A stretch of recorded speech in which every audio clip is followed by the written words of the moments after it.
Estimados estudiantes, esperando que se encuentren bien, en esta clase abordaremos una de las principales consecuencias clínicas de la desregulación del metabolismo lipídico correspondiente a la arteriosclerosis. Este término describe el engrosamiento y pérdida de la elasticidad de las arterias, fenómeno que con el tiempo compromete el flujo sanguíneo y favorece eventos como el infarto de miocardio o el accidente cerebrovascular. Dentro de este grupo nos centraremos en la forma más relevante, la aterosclerosis, que corresponde a un proceso inflamatorio crónico que se inicia por la disfunción endotelial y progresa con la acumulación de lípidos y células inflamatorias en la pared arterial. Comprender su fisiopatología exige revisar cómo se alteran las lipoproteínas plasmáticas, su transporte y su interacción con el endotelio. A lo largo de esta clase analizaremos algunos de estos mecanismos, los biomarcadores asociados y su impacto clínico y diagnóstico. Para partir, debemos recordar que en esta diapositiva observamos un perfil lipídico alterado, típico de un paciente con una dislipidemia mixta. El colesterol total se encuentra en 209 miligramos por decilitro, ligeramente elevado respecto al valor deseable de menos de 200 miligramos por decilitro. Los triglicéridos alcanzan los 322 miligramos por decilitro, lo que indica una hipertrigliceridemia severa, y el colesterol HDL es de solo 26 miligramos por decilitro, un nivel marcadamente bajo que representa pérdida del efecto protector de las HDL.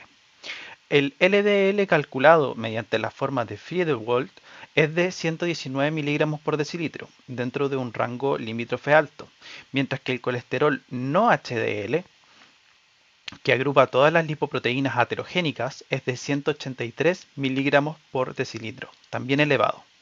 En conjunto, este patrón sugiere un aumento significativo del riesgo de aterogénesis y de enfermedad cardiovascular, especialmente si se asocia a otros factores como la obesidad abdominal, resistencia a la insulina o tabaquismo. En la práctica clínica, este perfil obliga a evaluar tanto medidas terapéuticas farmacológicas como cambios de estilo de vida para reducir el riesgo global. En esta diapositiva se destacan tres declaraciones clave de organismos internacionales que coinciden en un mismo punto. La obesidad es una enfermedad crónica. La Organización Mundial de la Salud enfatiza su alta prevalencia global afectando tanto a niños como a adultos en países desarrollados y en vías de desarrollo. La Asociación Médica Americana, por su parte, refuerza esta visión al indicar que reconocer la obesidad como una enfermedad cambia la forma en que la comunidad médica la aborda, ya no solo como un simple desequilibrio del estilo de vida, sino como un trastorno metabólico complejo con múltiples determinantes biológicos, conductuales y sociales. Por su parte, la Sociedad para la Obesidad sostiene oficialmente que este reconocimiento es necesario para orientar políticas de prevención, diagnóstico y tratamiento al mismo nivel que otras enfermedades crónicas no transmisibles. Entender la obesidad desde esta perspectiva es esencial porque actúa como el principal factor de dislipidemias y arteriosclerosis, a través de alteraciones del metabolismo lipídico y en la respuesta inflamatoria del tejido adiposo. La obesidad surge del desequilibrio entre la energía ingerida y la utilizada. Cuando el aporte calórico a través de alimentos y bebidas supera de forma sostenida el gasto energético por actividad física, se acumula tejido adiposo generando un balance energético positivo. Hoy este fenómeno se ha transformado en una epidemia global. Más de 1,19 mil millones de adultos presentan sobrepeso y de ellos 600 millones ya cumplen con criterios de obesidad. Aún más preocupante es que 42 millones de niños menores de 5 años tienen exceso de peso, lo que anticipa una generación con mayor riesgo metabólico desde etapas tempranas. En Chile, esta realidad también es crítica. El sobrepeso y la obesidad constituyen uno de los principales problemas de salud pública, con un impacto directo en la aparición de resistencia a la insulina, dislipidemia y aterosclerosis temprana. Por eso, comprender la obesidad como una alteración del metabolismo energético y lipídico es fundamental para entender su rol causal en la enfermedad cardiovascular. La obesidad no es solo un problema estético, sino una enfermedad sistémica con múltiples complicaciones que comprometen seriamente la calidad y expectativa de vida. Entre las más relevantes están las complicaciones cardiovasculares, donde la obesidad favorece la insuficiencia cardíaca, las arritmias y sobre todo la aterosclerosis por la alteración del metabolismo lipídico. Las dislipidemias, caracterizada por el aumento de triglicéridos, LDL, pequeñas y densas, y el descenso del HDL, constituye un vínculo directo entre la obesidad y la enfermedad cardiovascular. En el ámbito metabólico, la diabetes tipo 2 aparece como consecuencia del exceso de grasa visceral y de la resistencia a la insulina, que a su vez agravan la dislipidemia. También se observan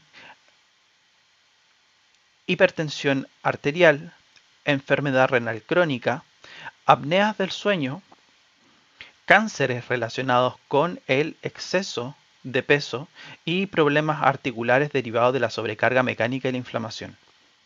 En conjunto, estas alteraciones configuran el llamado síndrome metabólico, que corresponde a un estado proinflamatorio y proaterogénico que acelera el daño vascular. El índice de masa corporal o IMC es una de las herramientas más utilizadas para clasificar el estado nutricional de una persona. Se calcula dividiendo el peso en kilogramos por la altura eh, elevada al cuadrado en metros. Es decir, el IMC es igual al peso dividido a la altura al cuadrado. Según la Organización Mundial de la Salud, un IMC entre 18,5 y 24,9 se considera deseable o normal.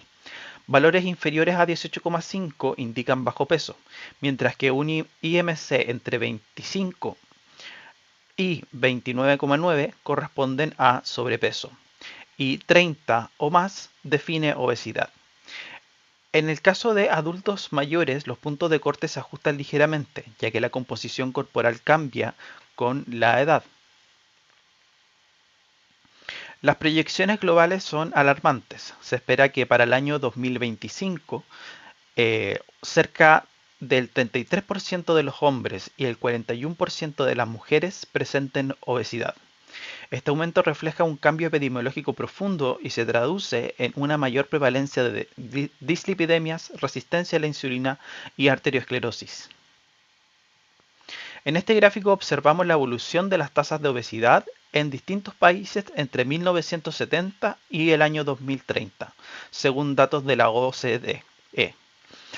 La tendencia es clara y preocupante. En casi todas las naciones la prevalencia de la obesidad ha aumentado de forma sostenida durante las últimas décadas. Estados Unidos lidera con cifras cercanas al 50%, seguido de México, que muestra un incremento particularmente rápido. Países más moderados, probablemente relacionados con patrones alimentarios mediterráneos o estilos de vida más activos, como lo son Canadá, Inglaterra, España y Francia, también presentan una curva ascendente, mientras que otros países como Italia y Suiza muestran aumentos más moderados. En contraste, Corea del Sur mantiene las tasas más bajas, lo que refleja diferencias culturales, dietéticas y de urbanización. En conjunto, esta tendencia global evidencia un cambio en los hábitos alimentarios y en la actividad física, donde la dieta hipercalórica y el sedentarismo son las principales impulsores del aumento del tejido adiposo. Estos datos de la Encuesta Nacional de Salud del 2016-2017 revelan una realidad preocupante en nuestro país. Solo un 24,5% de la población chilena presenta un estado nutricional normal, mientras que la gran mayoría exhibe un exceso de peso. 39,8% corresponde a sobrepeso y 31,2% a obesidad, y un 3,2% alcanza el rango de obesidad mórbida, lo que significa que más de 7 de cada 10 adultos en Chile presenta algún grado de exceso de peso corporal. Esto posiciona a Chile entre los países con mayor prevalencia de obesidad en América Latina y con una de las tasas de crecimiento más aceleradas. Desde el punto de vista fisiopatológico, este escenario implica una epidemia de alteraciones metabólicas donde la resistencia a la insulina, la dislipidemia heterogénica y el estado inflamatorio crónico de bajo grado se combinan para aumentar el riesgo de arteriosclerosis, enfermedad coronaria y diabetes tipo 2. El síndrome metabólico representa la convergencia de varios factores de riesgo que en conjunto multiplican la probabilidad de desarrollar diabetes tipo 2 y enfermedad cardiovascular. Según el panel NCEP ATP3, se diagnostica cuando están presentes tres o más de los siguientes criterios. Primero, obesidad abdominal medida por la circunferencia de la cintura, que en Sudamérica corresponde a 90 centímetros o más en hombres y 80 centímetros o más en mujeres. Segundo, triglicéridos elevados iguales o mayores a 150 miligramos por decilitro.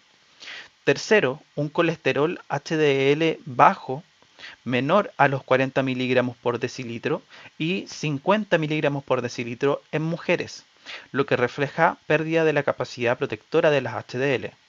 Cuarto, una presión arterial sistólica elevada igual o superior a 130 milímetros de mercurio para la sistólica o mayor y una presión diastólica de 85 milímetros de mercurio o mayor, o el uso de tratamiento antihipertensivo. Y quinto, una glicemia en ayunas mayor o igual a 100 miligramos por decilitro o tratamiento hipoglicemiante. La coexistencia de estos parámetros indica una disfunción metabólica sistémica caracterizada por la resistencia a la insulina, lipotoxicidad e inflamación crónica, elementos centrales en la progresión hacia la arteriosclerosis. En esta diapositiva observamos manifestaciones clínicas que funcionan como marcadores de riesgo para la diabetes mellitus tipo 2, enfermedad estrechamente asociada al sobrepeso y la obesidad. De hecho, cerca de un 86% de los pacientes con diabetes tipo 2 presentan exceso de peso, lo que refleja la profunda conexión entre la resistencia a la insulina y la acumulación de tejido adiposo visceral. Las imágenes muestran dos signos cutáneos clásicos: la acantosis nigricans, visible como zonas hiperpigmentadas y engrosadas en cuellos, axilas o pliegues, y los acrocordones o pequeños colgajos dérmicos que son igualmente indicativos de hiperinsulinemia crónica. Estos hallazgos cutáneos aparecen antes del diagnóstico formal de diabetes y constituyen alertas clínicas tempranas de alteraciones metabólicas profundas. Su reconocimiento es clave para intervenir precozmente mediante la modificación de hábitos y detección de dislipidemias y glicemias elevadas, evitando la progresión hacia diabetes establecida y la arteriosclerosis. La insulina corresponde a una hormona anabólica, es decir, que promueve el crecimiento y la síntesis de tejido. En el contexto de resistencia a la insulina, el páncreas responde produciendo más hormona, generando una hiperinsulinemia crónica. Este exceso de insulina eleva en la sangre los niveles de IGF-1 o factor de crecimiento similar a la insulina, mientras que disminuye la proteína reguladora IGF-BP3, que normalmente controla su acción. El resultado es una mayor unión de IGF-1 a los receptores de queratinocitos en la piel, estimulando su proliferación. Al faltar la regulación dada por IGF-BP3, se produce una hiperplasia epidérmica visiblemente clínica como acrocordones y acantosis nigricans. Estos signos no son simples hallazgos dermatológicos, reflejan un desequilibrio metabólico sistémico y actúan como un marcador visible de hiperinsulinemia.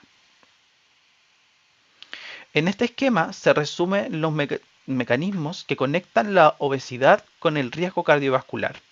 La acumulación de grasa visceral, influida por factores genéticos y ambientales, aumentan el colesterol total, los triglicéridos, las LDL, mientras que reducen las HDL, generando una dislipidemia aterogénica. Los adipocitos hipertrofiados alteran su secreción de adipoquinas como leptina, adiponectina y grelina, produciendo un desequilibrio que favorece la resistencia a la insulina. A nivel molecular, el exceso de grasa induce infiltración de macrófagos en el tejido adiposo y libera mediadores inflamatorios como interleuquina 6 y PAI-1. Adicionalmente, la hipertrofia celular grasa Promueve la acumulación de ácidos grasos, prostaglandinas, la expresión de citoquinas proinflamatorias, factores de crecimiento y adipoquinas, lo que lleva a amplificar el estado de inflamación crónica de bajo grado. Este entorno inflamatorio y lipotóxico contribuye al desarrollo de hipertensión, diabetes y dislipidemia, que convergen finalmente en aterosclerosis y daño vascular. En resumen, la obesidad no solo es un exceso de masa grasa, sino un órgano endocrino disfuncional que libera señales metabólicas y proinflamatorias, deteriorando la homeostasis vascular. Este gráfico muestra cómo la resistencia a la insulina aumenta progresivamente a medida que se incrementa el índice de masa corporal. El parámetro utilizado es el OMA-IR o Homeostasis Model Assessment of Insulin Resistance, un indicador calculado a partir de la insulinemia y la glicemia en ayuna. Valores más altos de OMA-IR reflejan una menor sensibilidad a la insulina. Observamos que en individuos con sobrepeso, un IMC entre 25 y 29,9, el OMA-IR ya se encuentra elevado, indicando un inicio temprano de una disfunción metabólica. A medida que la obesidad progresa, grado 2 y grado 3, el OMA-IR se duplica, mostrando una resistencia a la insulina severa. Esto significa que el cuerpo necesita niveles crecientes de insulina para mantener la glicemia normal, lo que genera hiperinsulinemia crónica. Esa hiperinsulinemia, además de alterar el metabolismo de la glucosa, promueve la lipogénesis, la dislipidemia y el daño endotelial, cerrando el círculo que conduce a la arteriosclerosis. El test de resistencia a la insulina es una herramienta fundamental para evaluar el estado metabólico de un paciente con sospecha de síndrome metabólico o dislipidemia asociada a obesidad. El indicador más utilizado es el OMA-IR, que se calcula multiplicando la insulina plasmática en ayunas, IPA, por la glucosa plasmática en ayunas, GPA, y dividiendo el resultado por 22,5. El valor de referencia en adultos sanos es hasta 2,6. Cifras superiores indican resistencia a la insulina, lo que refleja una menor capacidad de los tejidos, principalmente hígado, músculo y tejido adiposo, para responder a la acción de la hormona. Este estado genera hiperinsulinemia compensatoria, que estimula la lipogénesis hepática, eleva los triglicéridos, disminuye las HDL y contribuye al desarrollo de aterosclerosis temprana. Desde el punto de vista clínico, este test permite detectar de manera precoz alteraciones antes del aumento sostenido de la glicemia, convirtiéndose en una herramienta de prevención y diagnóstico precoz del daño metabólico.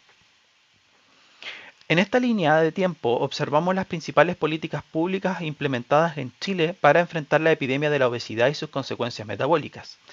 En el 2011 se crea el programa Elige Vivir Sano, orientado a promover la alimentación saludable y la actividad física a nivel comunitario.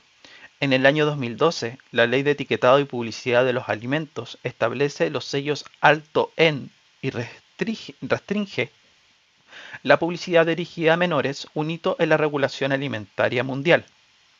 En el año 2013 se lanza la Estrategia de Municipios, Ciudades y Comunidades Saludables, fortaleciendo el rol local en la promoción de estilos de vida sanos. En el 2014 se aprueban las leyes impositivas sobre bebidas azucaradas, aplicando impuestos diferenciados según su contenido de azúcar para desincentivar el consumo de bebidas endulzadas. Finalmente, en el año 2015, el programa Vida Sana se enfoca en mejorar el perfil metabólico y físico de la población, abordando factores de riesgo como la resistencia a la insulina, la dislipidemia y la enfermedad cardiovascular. Estas políticas reflejan un enfoque multisectorial y preventivo, clave para reducir la carga de enfermedades crónicas no transmisibles en Chile. La arteriosclerosis es una enfermedad inflamatoria crónica y progresiva que afecta principalmente a las arterias de mediano y gran calibre. Se caracteriza por el endurecimiento y pérdida de elasticidad de la pared arterial, lo que compromete el flujo sanguíneo y conduce a una isquemia crónica de los tejidos irrigados. Desde el punto de vista estructural, las arterias poseen tres capas: la íntima, formada por el endotelio y la capa subendotelial, la media, compuesta por músculo liso vascular, y la adventicia, que contiene tejido conectivo, nervios y vasos propios. El proceso aterosclerótico se origina en la íntima, donde se acumulan lípidos, células inflamatorias y tejido fibroso, generando una placa ateromatosa. Con el tiempo, esta lesión puede engrosar la pared arterial, reducir el lumen y alterar la respuesta vasomotora, afectando el aporte de oxígeno y nutrientes a los tejidos. En resumen, la arteriosclerosis es la base estructural y funcional de la mayoría de las enfermedades cardiovasculares crónicas y su comprensión es clave para conectar el metabolismo lipídico con el daño vascular. En esta imagen vemos la estructura histológica de una arteria compuesta por tres capas: la túnica íntima, formada por el endotelio y la lámina basal;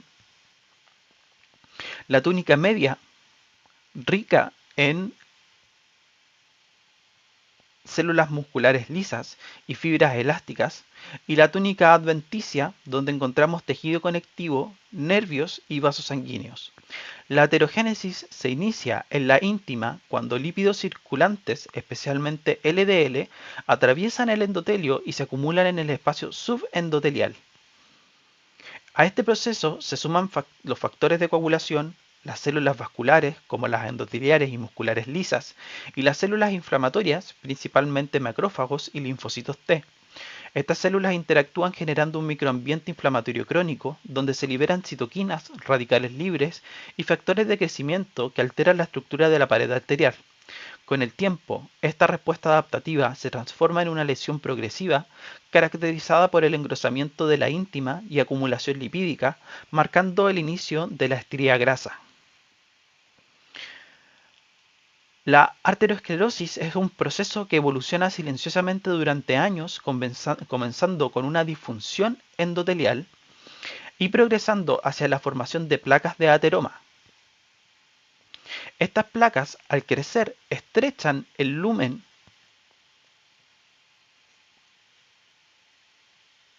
de las arterias, reduciendo el flujo sanguíneo y provocando una isquemia crónica en los tejidos.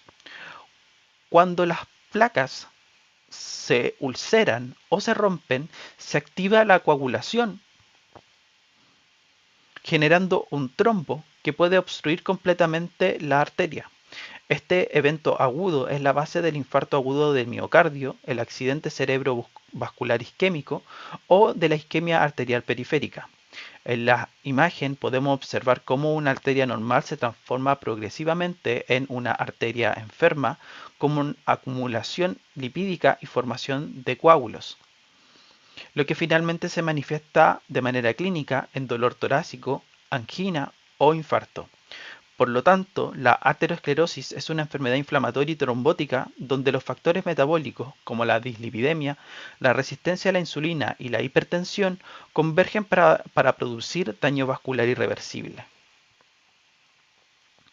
En este ejemplo observamos un perfil lipídico altamente alterado, representativo de un riesgo cardiovascular elevado. El colesterol total alcanza los 348 miligramos por decilitro, muy por sobre el valor deseable de menos de 200 miligramos por decilitro. Los triglicéridos, con 356 miligramos por decilitro, indican una hipertrigliceridemia severa, mientras que el colesterol HDL se encuentra disminuido a 32 miligramos por decilitro, perdiendo su efecto protector.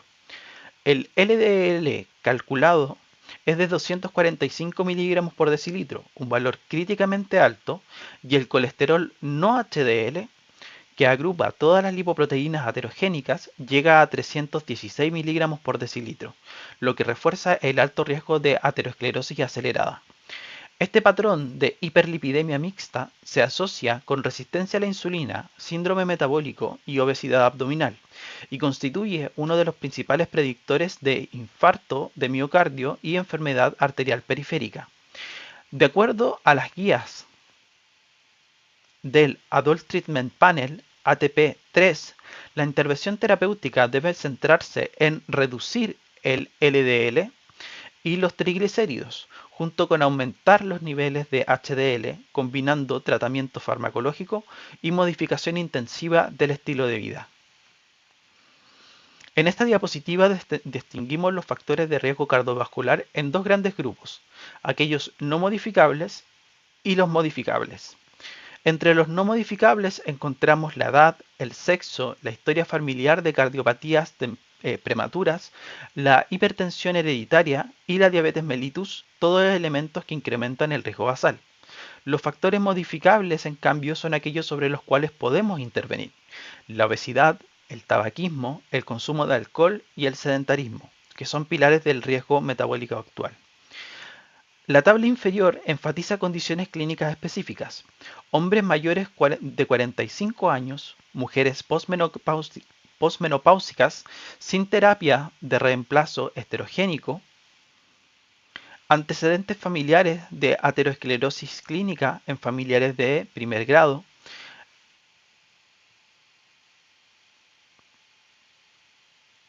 el tabaquismo activo, la hipertensión, la diabetes y los niveles de HDL menores a 35 miligramos por decilitro. De forma interesante, un HDL mayor a 60 miligramos por decilitro actúa como un factor protector, restando un punto al puntaje total global de riesgo. La combinación de estos parámetros permite calcular el riesgo cardiovascular global, RCG, herramienta clave en la prevención primaria y secundaria de la enfermedad aterosclerótica. Por lo tanto, la aterosclerosis es un proceso crónico y evolutivo que se desarrolla durante años antes de generar síntomas clínicos. Todo comienza con una disfunción endotelial en la que el endotelio, normalmente antiinflamatorio y anticoagulante, se transforma en un endotelio proinflamatorio y protrombótico. Esto favorece la entrada de LDL al espacio subendotelial, donde son modificadas por oxidación.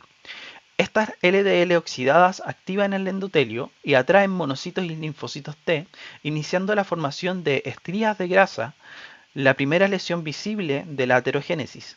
Con el tiempo, la infiltración de células musculares lisas y la producción de matriz extracelular originan una placa fibrosa que puede permanecer estable por años en un periodo subclínico. Sin embargo, si la inflamación persiste, la cápsula fibrosa se adelgaza, haciendo vulnerable a la placa. Su rotura expone el contenido lipídico al torrente sanguíneo, desencadenando una trombosis aguda y obstrucción vascular, responsables de eventos como el infarto o el accidente cerebrovascular. El endotelio normal actúa como una barrera protectora con funciones anticoagulantes, antiinflamatorias y vasodilatadoras. Produce principalmente prostaciclinas, PGI2 y trombomodulina, que inhiben la agregación plaquetaria y mantienen el flujo laminar estable. Sin embargo, bajo la influencia de factores de riesgo como hipertensión, diabetes, dislipidemia, obesidad, tabaquismo o infecciones crónicas, el endotelio pierde sus propiedades protectoras y se transforma en un endotelio disfuncional. Por lo tanto, en esta etapa disminuye su capacidad fibrinolítica y aumenta la expresión de moléculas protrombóticas como la tromboplastina hística y el PAI-1, lo que favorece la coagulación y la inflamación local.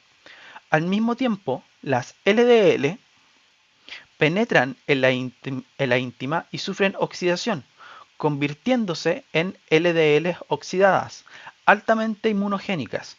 Estas LDL modificadas estimulan la expresión de moléculas de adhesión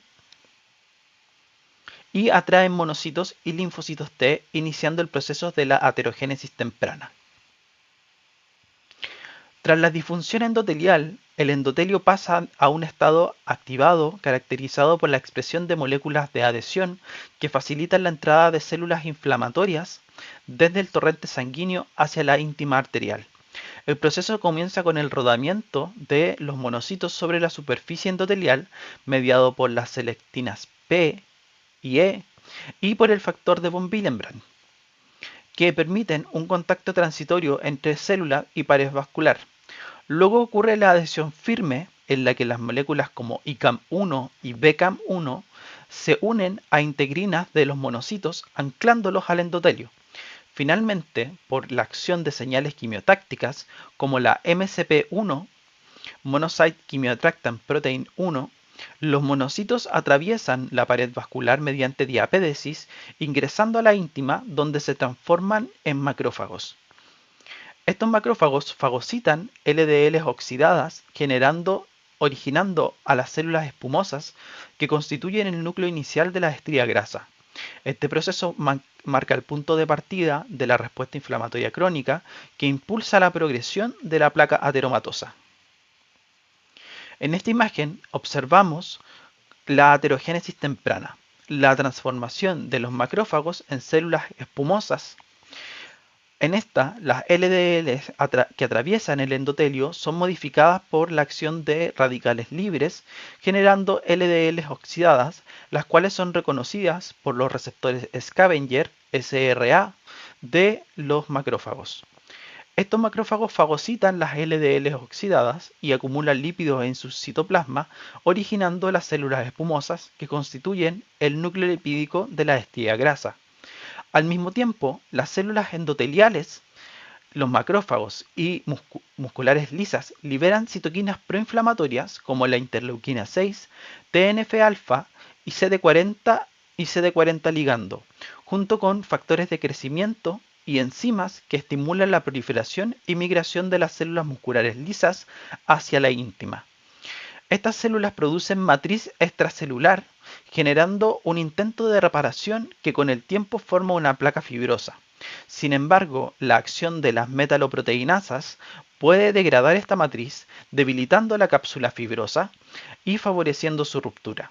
De esta manera, el proceso inflamatorio y oxidativo convierte una lesión adaptativa en una lesión avanzada y clínicamente inestable. Aquí podemos observar dos tipos de placa ateromatosa: la placa estable y la placa vulnerable, cuyo comportamiento determina el riesgo clínico del paciente. La placa estable posee una cápsula fibrosa gruesa y resistente, formada por colágeno y células musculares lisas que recubren el core lipídico pequeño con pocas células inflamatorias. Estas características le otorgan estabilidad mecánica, lo que reduce la probabilidad de ruptura, aunque puede generar estenosis progresiva y una angina estable. En cambio, la placa vulnerable tiene una cápsula más delgada y frágil y un núcleo lipídico más grande, rico en colesterol libre y macrófagos activados.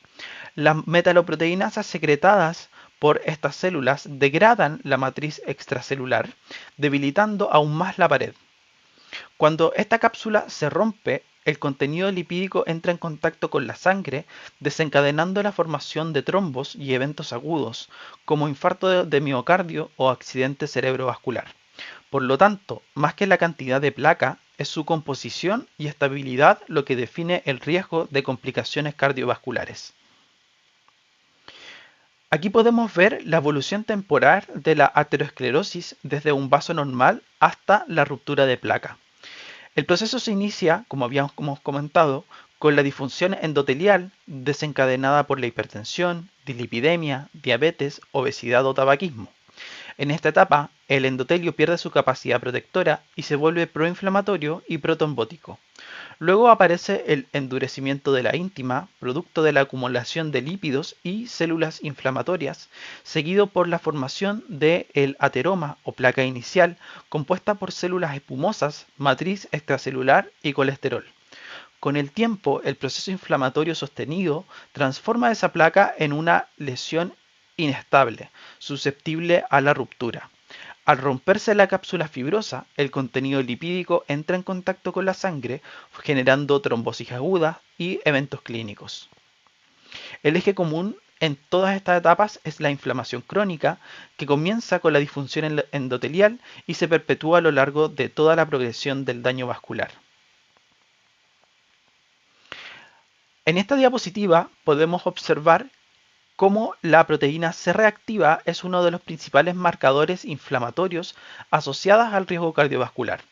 Durante la aterogénesis, los macrófagos Las células musculares lisas y el tejido adiposo liberan interleuquina 6 que estimula al hígado a producir la proteína C reactiva. Esta proteína, además de ser un marcador, participa activamente en el proceso inflamatorio, ya que promueve la expresión de moléculas de adhesión endotelial, la activación del sistema del complemento y potencia la acción procoagulante de la PAI-1, así como también incrementa la captación de moléculas de LDL oxidadas por parte de los monocitos, lo que acelera la formación de células espumosas y la inestabilidad de la placa ateromatosa. En su forma de alta sensibilidad, la PCR ultrasensible permite estratificar el riesgo cardiovascular. Valores menores a 1 indican riesgo bajo. Entre 1 y 3 el riesgo cardiovascular es moderado, mientras que de 3 a 10 miligramos por litro el riesgo cardiovascular es alto, y si es superior a 10 miligramos por litro el riesgo es muy alto, generalmente asociado a inflamación activa o eventos agudos. Por lo tanto, la proteína C reactiva no solo refleja inflamación sistémica, sino también la intensidad del proceso ateroinflamatorio dentro de la pared arterial. Esta tabla resume los niveles de lípidos plasmáticos según el panel ATP3, que es la guía fundamental para la evaluación del riesgo cardiovascular. En su conjunto, este perfil lipídico orienta la estratificación del riesgo y la decisión terapéutica individualizada. Este algoritmo es utilizado para el diagnóstico y seguimiento de las dislipidemias en prevención primaria basada en el colesterol total y los factores de riesgo cardiovascular. Si el colesterol total es menor a 200 miligramos por decilitro y el paciente tiene un HDL mayor a 35 miligramos por decilitro o menos de 2 factores de riesgo, se recomienda la educación en hábitos saludables y el control en 5 años sin necesidad inmediata de estudios adicionales. Si el colesterol se encuentra entre los 200 y 239 miligramos por decilitros, el análisis se ajusta según los factores de riesgo.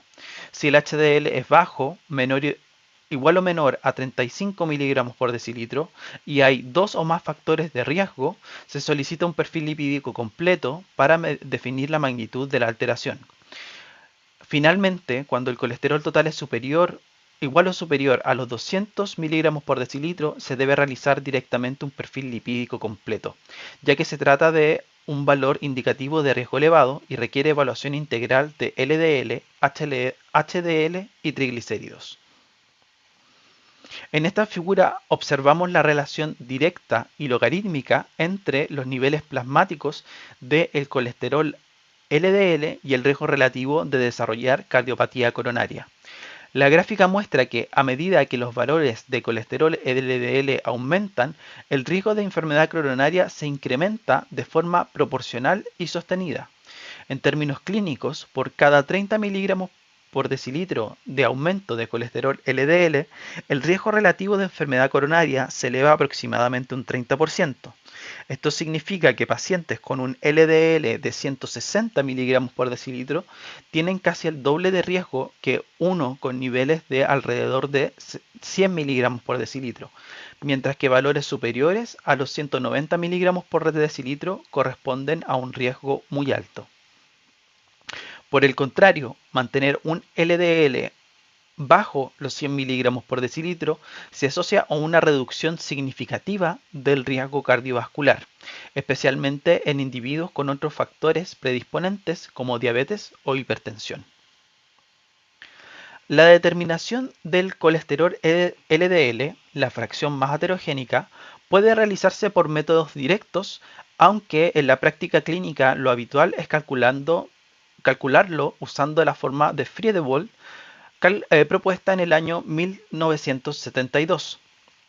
Esta fórmula se expresa como LDL igual al colesterol total menos el colesterol HDL menos el valor de los triglicéridos dividido por 5.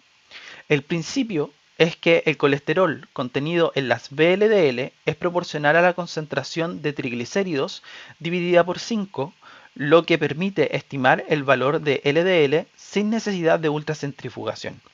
Sin embargo, esta ecuación solo es válida cuando los triglicéridos están por debajo de los 400 miligramos por decilitro y no hay kilomicronemia, ya que en esos casos la relación entre triglicéridos y VLDL deja de ser constante. A pesar de sus limitaciones, la fórmula de Friedewald ha sido uno de los métodos más utilizados en laboratorios clínicos por su simplicidad, bajo costo y buena correlación con métodos de referencia. Hoy en día, los métodos directos se reservan para pacientes con hipertrigliceridemia severa o dislipidemias mixtas, donde la estimación podría subestimar el riesgo real. En esta tabla se muestra la concordancia entre el colesterol LDL calculado mediante la forma de Friedewald y el método de referencia por ultracentrifugación. Cuando los triglicéridos son menores a 200 miligramos por decilitro, la concordancia alcanza aproximadamente un 90%, lo que hace que la fórmula sea confiable en condiciones normales. Sin embargo, a medida que los triglicéridos aumentan, la exactitud disminuye progresivamente. Cae a 75% entre 200 y 300 miligramos por decilitro, 60% entre 300 y 400 y apenas un 41% cuando los triglicéridos superan los 400 miligramos por decilitro. Esto ocurre porque en la hipertrigliceridemia, la proporción entre triglicéridos y colesterol en las VLDL deja de ser constante, generando una subestimación del LDL real y una falsa sensación de bajo riesgo cardiovascular. Por este motivo, en pacientes con dislipidemia mixta, diabetes o síndrome metabólico, se recomienda utilizar métodos directos o determinar el colesterol no HDL como alternativa más confiable. Acá podemos ver cómo se resumen los parámetros de desempeño analítico que orientan la calidad de las determinaciones lipídicas en los laboratorios clínicos. Toda medición bioquímica está sujeta a variabilidad, y los tres indicadores que definen su confiabilidad son el error total, la exactitud y la precisión. Para el colesterol total, el error total aceptable es más o menos 8,9% con una exactitud y precisión de más o menos 3%. En el caso de los triglicéridos, el margen de error aumenta ligeramente hasta un 15%, manteniendo la misma exactitud y precisión. Las determinaciones de HDL y LDL presentan una mayor variabilidad, sobre todo el HDL, cuyo error total puede alcanzar hasta un 22%, debido a la complejidad de su medición y a la interferencia de proteínas y fosfolípidos. El LDL, en cambio, mantiene un rendimiento más estable con un error total de hasta 12% y buena correlación clínica cuando se aplica un control de calidad riguroso.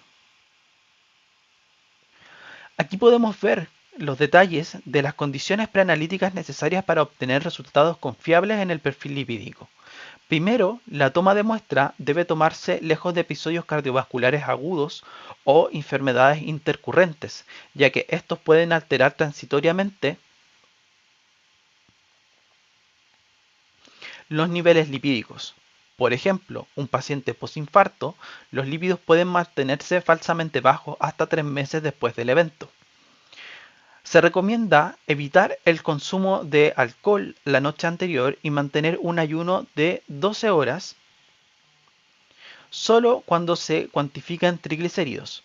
En cambio, no se requiere ayuno para medir colesterol total ni colesterol HDL, lo que facilita la toma de muestra en contextos ambulatorios.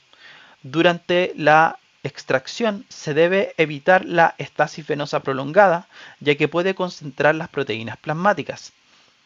Luego se centrifuga el suero a 3000 rpm por 10 minutos y se prefiere trabajar con suero, pues el plasma con ETA puede reducir los valores hasta un 3%. Si la muestra debe trasladarse, se envía refrigerada entre 4 y 0 grados y el suero puede conservarse hasta 48 horas. Cumplir con estas condiciones garantiza una evaluación precisa del metabolismo lipídico y evita errores preanalíticos que podrían modificar la interpretación clínica. En esta tabla se resumen los principales biomarcadores que pueden medirse en el laboratorio antes de la ruptura de placa ateromatosa, es decir, la fase subclínica o silenciosa de la enfermedad. Podemos agruparlos en tres grandes ejes fisiopatológicos.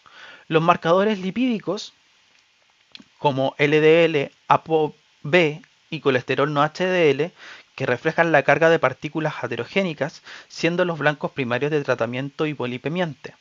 Los biomarcadores inflamatorios, encabezados por la proteína C reactiva ultrasensible, junto con la interleuquina 6, TNF-alfa y la lipoproteína PLA, que indican actividad inflamatoria de la placa y riesgo de inestabilidad.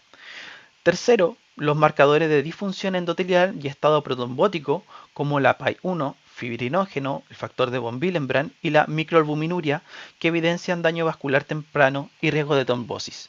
De forma complementaria, la homocisteína y la HOMA-IR reflejan el entorno metabólico que favorece la inflamación y el estrés oxidativo.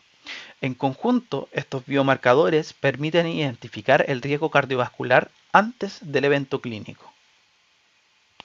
Tras la ruptura de la placa ateromatosa y la oclusión trombótica, se activan una serie de biomarcadores plasmáticos que reflejan el daño al miocardio, la respuesta inflamatoria y el estrés hemodinámico. El marcador más sensible y específico es la troponina cardíaca de alta sensibilidad, que se eleva a partir de las primeras 1 a 3 horas, alcanzando su máximo entre 12 y 24 horas y puede permanecer elevada hasta 2 semanas. Complementariamente, la CKMB se eleva en paralelo, pero su retorno es más rápido a valores normales, permite detectar los reinfartos. Los marcadores muy precoces, como la mioglobina o la HFAP o la copeptina, son útiles para el descarte temprano del infarto, especialmente durante las primeras horas en urgencia. A nivel pronóstico, el BNP y el NT-proBNP reflejan la disfunción ventricular y el riesgo de desarrollar insuficiencia cardíaca, mientras que la proteína C reactiva ultrasensible y la mieloperoxidasa indican inflamación persistente e inestabilidad de placa. Otros marcadores, como la albúmina modificada por isquemia, pueden elevarse incluso antes de la necrosis miocárdica, marcando la fase de isquemia reversible. En conjunto, estos marcadores permiten distinguir la isquemia de la necrosis, confirmar el diagnóstico y estratificar el riesgo tras un evento coronario agudo. Este video nos invita a mirar la dislipidemia no como una cifra aislada, sino como una puerta de entrada al manejo integral del riesgo cardiovascular, donde la educación, el seguimiento y la prevención son tan importantes como el fármaco. Con tu cuenta nueva y primer depósito, te regalamos una acción. El desequilibrio de ceramidas genera resequedad en tu piel. Cuídala con la nueva tecnología ProCeramidas de Lubrider. Este video fue patrocinado por Novartis y está destinado a profesionales de la salud. Pueden seguir aprendiendo de temas de interés en medicina utilizando su plataforma de aprendizaje gratuita Cardio on the Go. Link en la descripción. Bueno, muy bien. ¿Y qué paciente tenemos acá? Doc, tenemos a don Carlos, un paciente de 55 años sin antecedentes personales que acude a consulta porque su padre murió.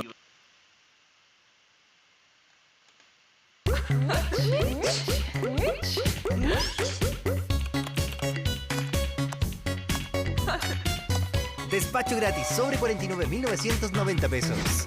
Este video fue patrocinado por Novartis y está destinado a... Link en la descripción.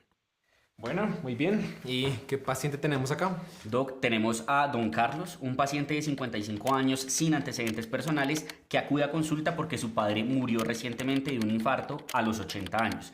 Y él quiere saber si de pronto tiene riesgo de que le pueda suceder lo mismo.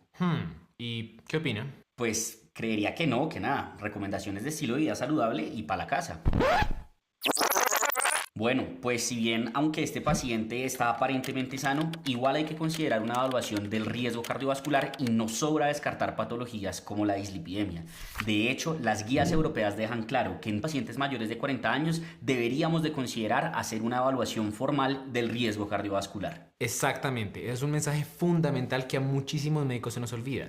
Todos sabemos que la primera causa de mortalidad en el mundo es la enfermedad cardiovascular, pero a todos se nos olvida que para que esas enfermedades se manifiesten primero, tienen que existir otras alteraciones de base, como por ejemplo la dislipidemia. Entonces, sí, todos queremos prevenir que nos dé un infarto, pero tenemos que recordar que la verdadera clave para prevenir eso ni siquiera está en el corazón. Está en la sangre. Es verdad, Doc. De hecho, estaba leyendo que de todos los factores de riesgo, el LDL elevado es el principal culpable del desarrollo de la enfermedad cardiovascular y que a diferencia de la opinión común, esto no es una enfermedad exclusiva de pacientes mayores, sino que inicia desde bien temprano en la vida. Totalmente cierto. De hecho, tenemos un estudio hecho aquí mismo en población colombiana que evaluó la prevalencia de dislipidemia en pacientes mayores de 35. ¿Y sabe qué cifra salió ese resultado? ¿No era como 87,7%? Sí, exactamente. Y uno suele tener la idea de que no, de que eso solo le da a personas de mucha edad, con muchas comorbilidades, y no necesariamente. Pero bueno, según todo lo que hemos hablado, ¿cuál sería entonces el examen fundamental para evaluar el riesgo cardiovascular de este paciente? Un perfil lipídico. Correcto, entonces hablemos un poco del perfil lipídico. Primero, a todo el mundo le dicen que sí o sí hay que ir con el estómago vacío, ¿cierto? En ayunas. Pero, ¿qué tan cierto es eso? Pues no es necesariamente cierto. Me explico, eso se ha estudiado y la conclusión es que independientemente de cuánto tiempo haya pasado desde la ingesta de alimentos, los niveles de lípido en suero son muy similares. La única excepción relevante de esto son los triglicéridos, que sí muestran un mayor grado de variación con el ayuno. Sin embargo, en la mayoría de los pacientes, esto no representa una indicación absoluta para tener que pedir el perfil lipídico en ayunas. El consenso europeo de hecho aclara que solo se debe considerar pedirlo en ayunas en 5 escenarios particulares, como por ejemplo cuando el paciente ya está en seguimiento de hipertrigliceridemia o se le encuentra un nivel anormalmente elevado de triglicéridos. Muy bien, completamente de acuerdo. Ahora bien, la siguiente pregunta. En algunos sitios se obtiene un LDL por cálculo, una fórmula, mientras que en otros se puede pedir la medición directa del mismo. ¿Qué es lo recomendado respecto a esto? La evidencia sugiere que en general cualquiera de los dos métodos dan resultados comparables. Y ya que obtener el resultado por cálculo ahorra gastos en salud, pues en general esa es la opción que utilizamos. Y creo que sería la opción apropiada en este caso. Efectivamente, eso es correcto. Sin embargo, es importante tener en cuenta que la fórmula clásica con la que se calcula el LDL, la fórmula de Friedewald, empieza a ser un poco menos precisa en casos de hipertrigliceridemia. Por eso la guía europea solo deja la recomendación de su uso hasta triglicéridos de 400 miligramos de cilitro. Pero bueno, incluso si los triglicéridos del paciente salen muy elevados, existen otras fórmulas que sí tienen buen rendimiento en hipertrigliceridemia, como la fórmula de Samson. Entonces, en últimas, podemos también utilizar esa. Entonces, sí, yo creo que pídale el perfil lipídico y hacemos control con los resultados. 2 semanas después. Listo, Doc. El paciente volvió con este perfil lipídico. Ok, ¿y qué le parece? Pues, Doc, aquí dice que el resultado está en el rango óptimo. Entonces, para la casa, ¿no? Listo, pues el paciente tiene un colesterol total de 119, HDL de 50, triglicéridos de 190 y un LDL calculado de 111. Ok, ¿y qué le parece ese valor de LDL? Ahí dice que está en rango de óptimo, pero ¿qué tan cierto es eso? Bueno, pues lo que hay que tener en cuenta es que no existe tal cosa como un LDL o un colesterol óptimo para todo el mundo. La evidencia sugiere que el nivel ideal de LDL cambia para cada paciente dependiendo de su contexto y sus comorbilidades. Para un paciente sano, un LDL de 90 puede ser perfectamente normal, mientras que para otro paciente con un contexto de mayor riesgo cardiovascular, esa misma cifra es algo que activamente deberíamos intentar reducir. Precisamente, y es un problema muy grande porque en muchos laboratorios, como este de aquí, se sigue utilizando los estándares de referencia desactualizados que se postularon hace más de 21 años.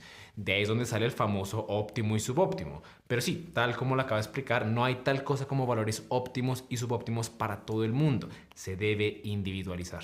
Doc, pero creo que también hay algunas alternativas como Atherolab que están buscando cambiar precisamente esa forma de reportar los exámenes, ¿no?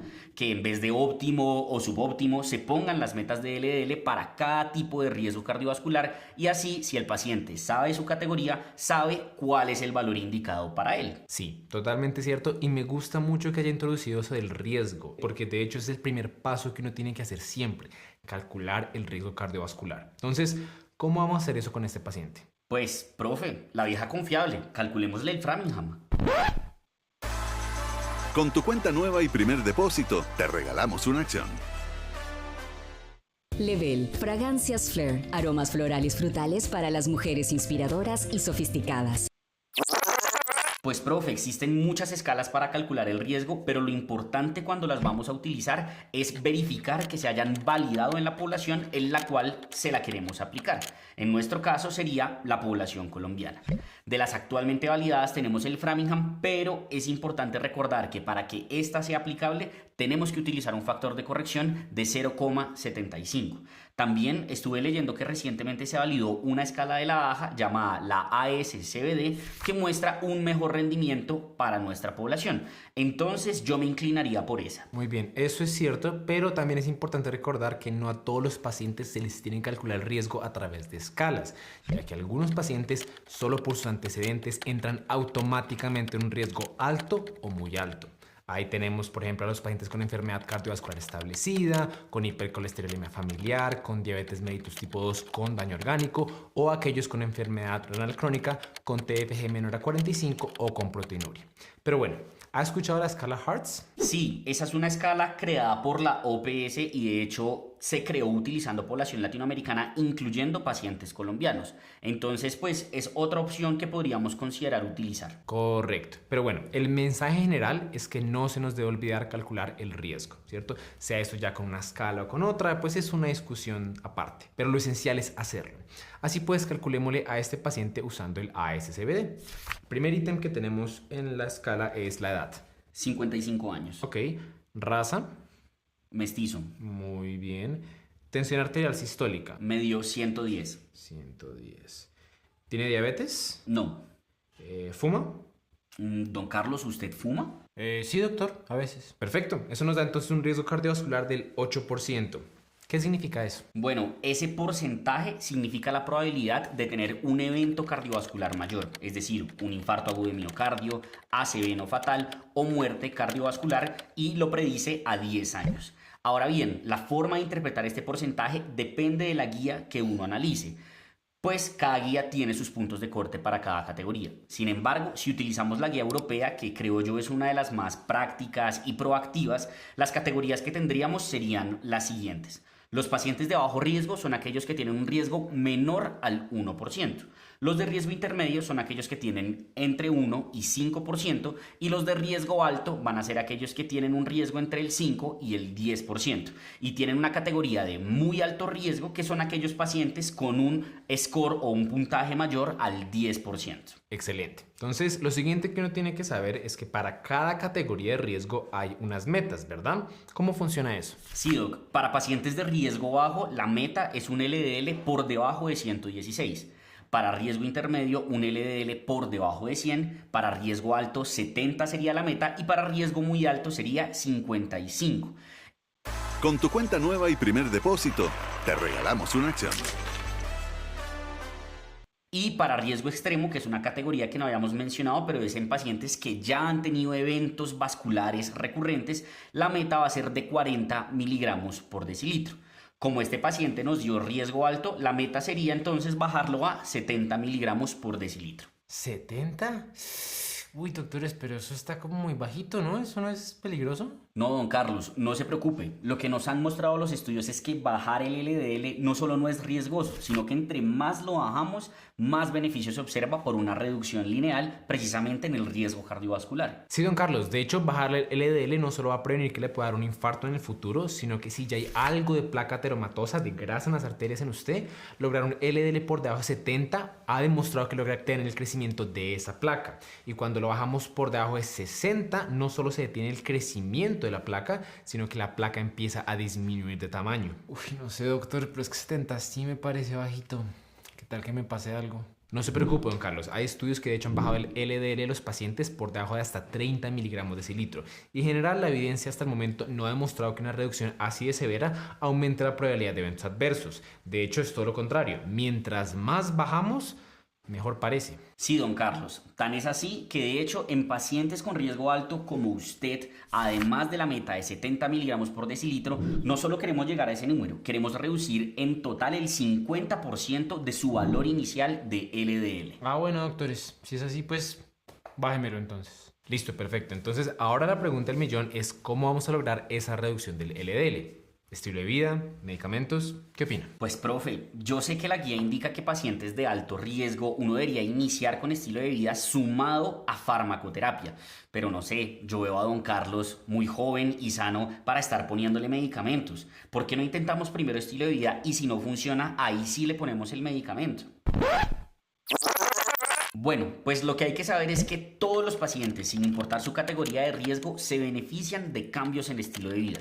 Sin embargo, cuando tienen un riesgo alto o muy alto, la guía europea indica que debemos de iniciar de forma concomitante farmacoterapia. Perfecto, y es un mensaje fundamental para la casa. Lo que nos hemos dado cuenta es que hay una gran cantidad de médicos que a la hora de decidir si iniciar manejo o no, se guían más por su propio criterio subjetivo que por las escalas y el riesgo cardiovascular objetivo del paciente. Es un problema porque ya está demostrado que hay un 21.8% de pacientes que se beneficiarían de terapia hipolipemiante que no la están recibiendo.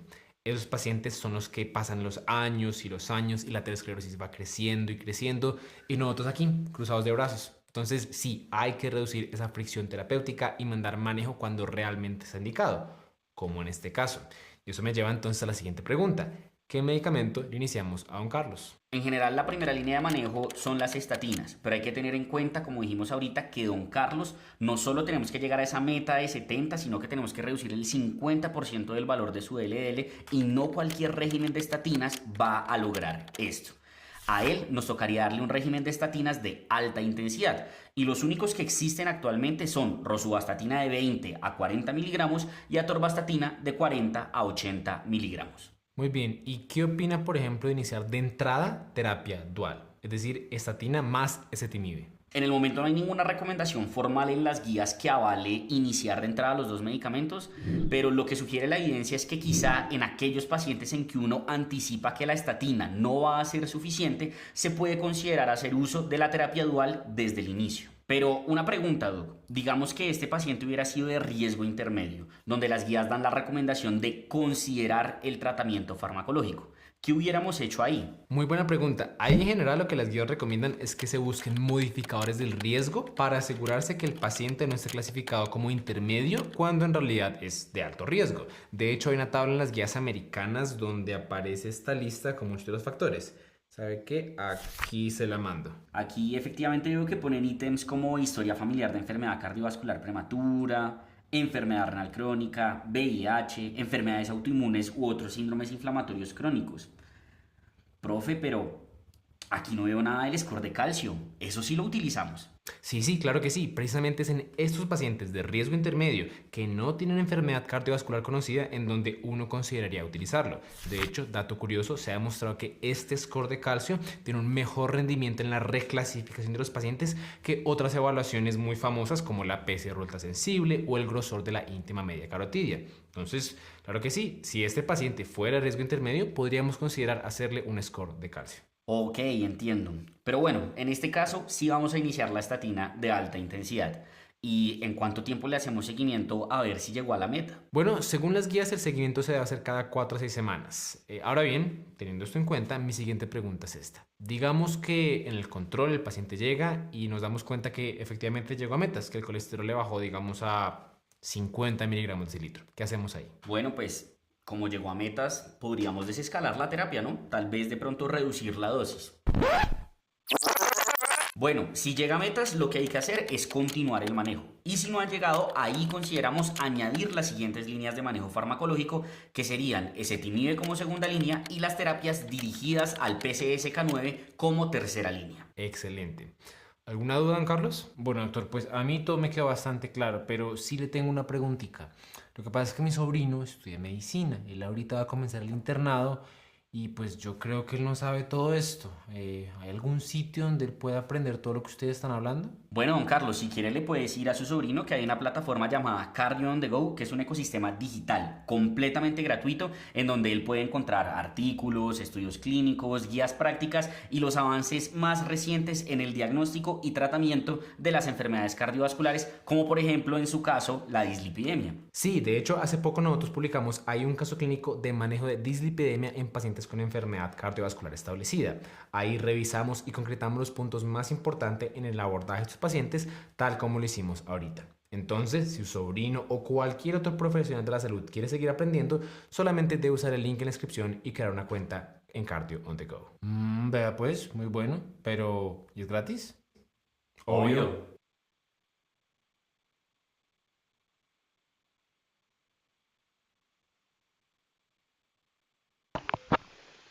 Con tu cuenta nueva y primer depósito, te regalamos una acción.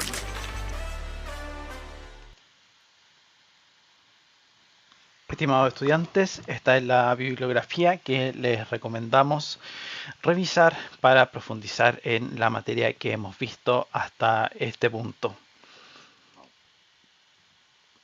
Pues bien, hemos revisado todas las alteraciones asociadas al desarrollo de la aterosclerosis y lo que es la placa ateromatosa, sus consecuencias, los elementos que llevan a su formación, como la obesidad, la resistencia a la insulina, la diabetes mellitus, el tabaquismo, consumo de alcohol y principalmente la alteración en el perfil lipídico, que van a llevar al desarrollo de esta placa, que finalmente puede llevar al desarrollo de eventos trombóticos y consecuentemente a eventos clínicos como el infarto agudo del miocardio o accidentes cerebrovasculares. Por ello es relevante conocer los valores que tenemos a nivel de laboratorio, sus alteraciones y sus implicancias clínicas, a modo de que el equipo de salud pueda hacer una intervención idealmente de manera precoz para evitar el desarrollo de este tipo de patologías. Si les queda alguna duda o consulta, por favor no duden en escribirnos o consultarnos después de las clases y esperamos que esta sesión haya sido muy provechosa para su formación. Nos estamos viendo en una próxima sesión. Que estén muy bien. Gracias.